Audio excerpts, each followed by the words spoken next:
우주의 85%가 우리 눈에 보이지 않는 무언가로 채워져 있다는 사실 알고 계셨나요?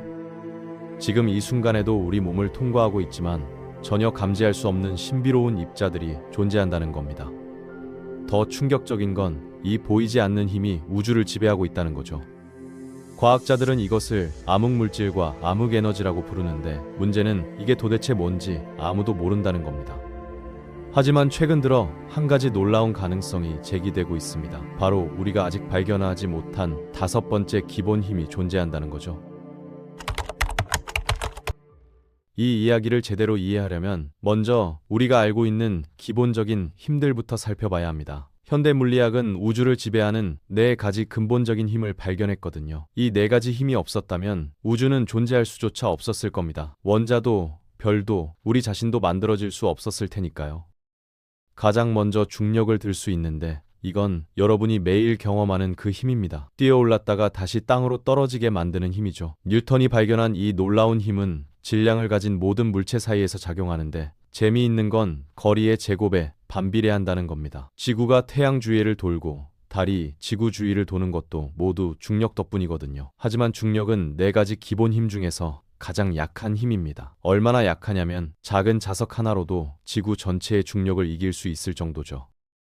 두 번째는 전자기력인데 이건 사실 전기력과 자기력이 합쳐진 겁니다. 19세기 과학자들이 발견한 놀라운 사실이 바로 이거였죠. 전기와 자기가 사실은 같은 동전의 양면이라는 걸 깨달은 거예요. 전자기력은 중력보다 무려 10의 36승배나 강합니다. 상상이 되시나요?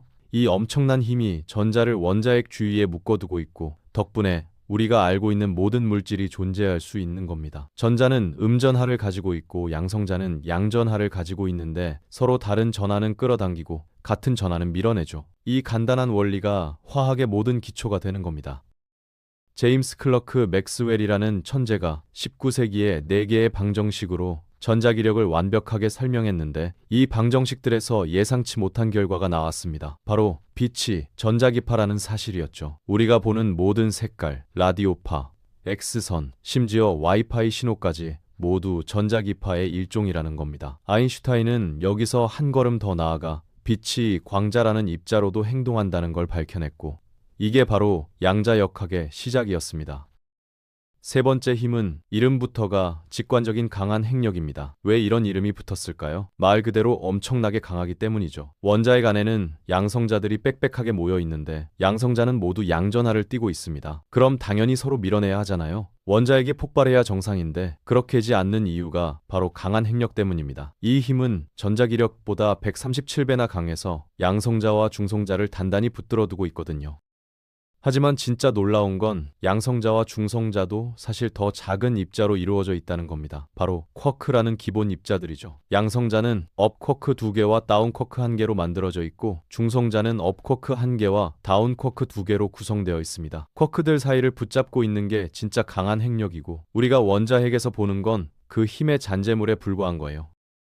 마지막으로 약한 핵력이 있는데 이 이름도 적절합니다. 왜냐하면 정말로 약하거든요. 강한 핵력이나 전자기력에 비하면 수백만 배 이상 약한 힘이죠. 하지만 이 힘이 없었다면 태양이 빛을 낼 수 없었을 겁니다. 약한 핵력은 원자핵이 붕괴되는 방사성 붕괴를 일으키는 힘이거든요. 1933년 엘리코 페르미가 처음 제안했고 나중에 전자기력과 합쳐져서 전기양력이라는 통합 이론이 만들어졌습니다. 이 네 가지 힘을 설명하는 게 바로 표준 모델이라는 이론인데 이건 현대 물리학의 최고 걸작입니다. 표준 모델은 우주를 구성하는 모든 기본 입자들을 분류하고 있죠. 페르미온과 보손이라는 두 가지 큰 그룹으로 나뉘는데 페르미온은 물질을 구성하는 입자들이고 보손은 힘을 전달하는 입자들입니다.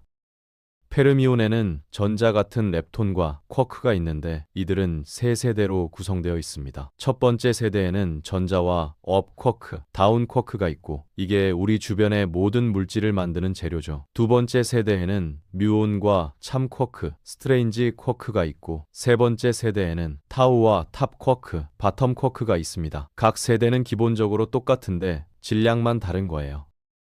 여기에 중성미자라는 신비로운 입자들도 있는데 이 녀석들은 전하가 없어서 거의 아무 것과도 상호작용하지 않습니다. 지금 이 순간에도 수조 개의 중성미자가 여러분의 몸을 통과하고 있지만 전혀 느낄 수 없죠. 태양에서 만들어진 중성미자들이 지구로 오는 동안 막가를 바꾸기까지 합니다. 전자 중성미자로 출발했다가 뮤온 중성미자나 타우 중성미자로 변하는 거죠. 보소는 힘을 전달하는 입자들인데 가장 유명한 게 광자입니다. 빛을 이루는 입자이자 전자기력을 전달하는 매개체죠. 그리고 8가지 종류의 글루온이 강한 핵력을 전달하고 W 보손과 G 보손이 약한 핵력을 전달합니다. 2012년에는 힉스 보손이 발견되었는데 이 입자는 다른 모든 입자들에게 질량을 부여하는 역할을 합니다. 피터 힘스가 1964년에 예측한 이 입자를 찾는데 거의 50년이 걸렸고 발견과 동시에 노벨상이 수여되었죠. 그런데 여기서 심각한 문제가 하나 있습니다. 표준 모델은 놀랍도록 정확한 이론이지만 중력을 설명하지 못한다는 거예요. 중력을 전달하는 중력자라는 입자가 있어야 하는데 아무도 발견하지 못했습니다. 게다가 표준 모델로는 우주에서 관측되는 많은 현상들을 설명할 수 없거든요. 특히 암흑물질과 암흑에너지라는 거대한 미스터리가 있죠.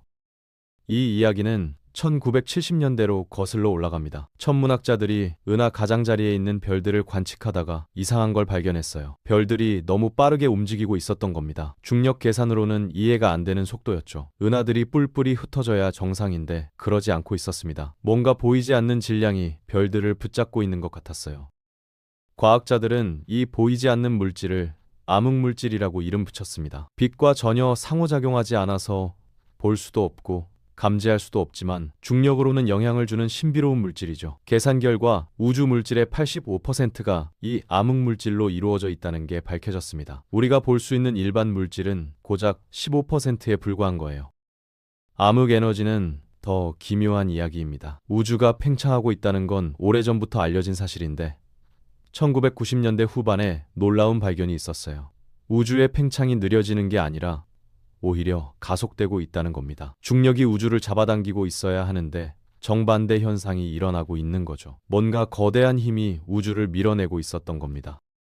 이 알 수 없는 에너지를 암흑에너지라고 부르는데 계산 결과 우주 전체 에너지의 70%가 이 암흑에너지로 채워져 있다고 합니다. 생각해 보세요.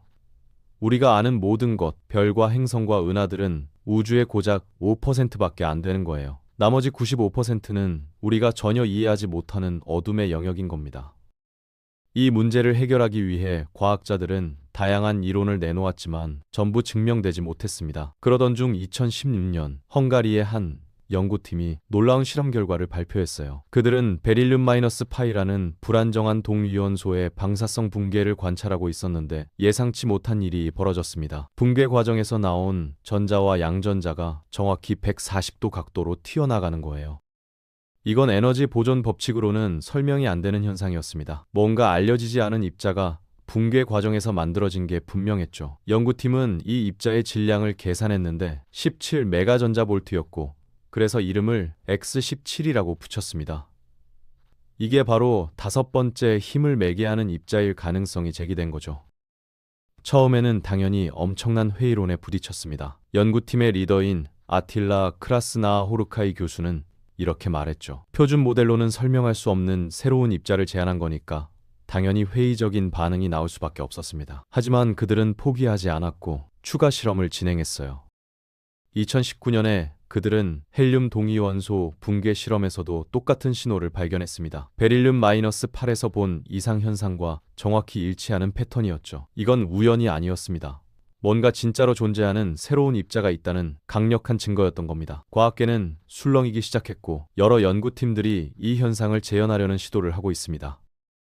X17이 정말 존재한다면 이건 단순히 새로운 입자를 하나 발견한 것 이상의 의미를 갖습니다. 이건 우주를 지배하는 5번째 기본 힘의 존재를 증명하는 것이거든요. 더 놀라운 건 이 5번째 힘이 암흑물질과 직접 연결될 가능성이 높다는 겁니다. X17 입자가 일반 물질과 암흑물질 사이를 연결하는 다리 역할을 할 수 있다는 거죠.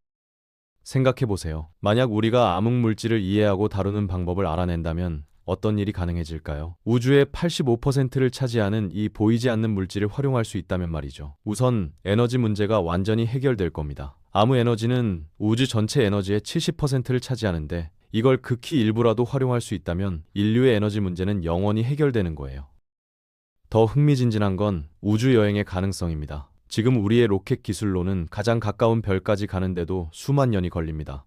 하지만 암흑 에너지를 이용한 추진 시스템을 만들 수 있다면 이야기가 완전히 달라지죠. 우주를 가속 팽창시키는 그 엄청난 에너지를 우주선에 적용할 수 있다면 빛의 속도에 가깝게 날아갈 수도 있을 겁니다. 지금은 공상과학 소설에서나 나오는 이야기지만 5번째 힘을 이해하게 되면 현실이 될 수 있어요. 암흑 물질을 감지하고 조작하는 기술이 개발된다면 중력 제어도 가능해질 수 있습니다. 암흑 물질은 중력을 통해서만 상호작용하니까요. 인공적으로 중력장을 만들거나 조절할 수 있다면 반중력 장치도 꿈이 아닙니다. 하늘을 나는 자동차, 우주로 쏘아 올리는데 로켓이 필요 없는 우주선, 이 모든 게 가능해지는 거죠. 물리학 자체도 완전히 새롭게 쓰여야 할 겁니다. 표준 모델은 20세기 물리학의 최고 성과였지만 5번째 힘이 증명되면 이 모델을 뛰어넘는 새로운 이론이 필요합니다. 대통일 이론이나 만물의 이론이라고 불리는 궁극의 이론에 한 걸음 더 다가가게 되는 거예요. 모든 힘을 하나로 통합하는 이론이죠.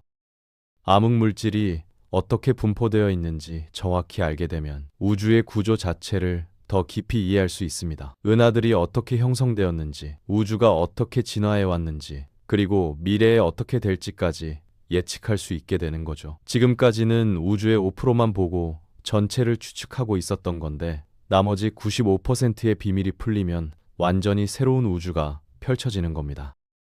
하지만 이 모든 게 현실이 되려면 먼저 X-17 입자의 존재를 확실하게 증명해야 합니다. 현재 세계 여러 연구소에서 독립적인 실험을 진행하고 있는데 문제는 이 입자가 너무 포착하기 어렵다는 거예요. 매우 짧은 시간 동안만 존재하고 일반 물질과 거의 상호작용하지 않거든요. CERN의 대형 강입자 충돌기 같은 거대한 장비들이 동원되고 있지만 아직 결정적인 증거는 나오지 않았습니다.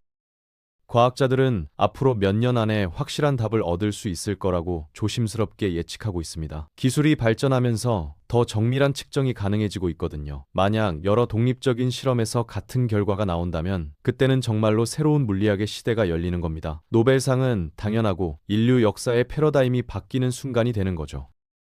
5번째 힘이 발견되면 우리는 어둠의 베일에 가려져 있던 우주의 진짜 모습을 보게 될 겁니다. 지금까지 우리는 우주라는 거대한 퍼즐의 아주 작은 조각만 보고 있었던 거예요. 나머지 조각들은 어둠 속에 숨겨져 있었죠. 하지만 이제 그 어둠을 밝힐 열쇠를 찾았을지도 모릅니다. X-17이라는 작은 입자가 우주 최대의 미스터리를 푸는 열쇠가 될 수 있는 거예요. 이 발견이 가져올 변화는 상상을 초월할 겁니다. 에너지 혁명, 우주 탐사의 새 시대, 물리학의 완전한 재편성, 그리고 우주에 대한 우리의 이해가 근본적으로 바뀌는 것까지. 어쩌면 우리는 지금 인류 역사상 가장 위대한 발견의 문턱에 서 있는지도 모릅니다. 어둠 속에 숨겨진 5번째 힘, 그 베일이 벗겨지는 순간 우리가 보게 될 우주는 지금과는 완전히 다른 모습일 겁니다.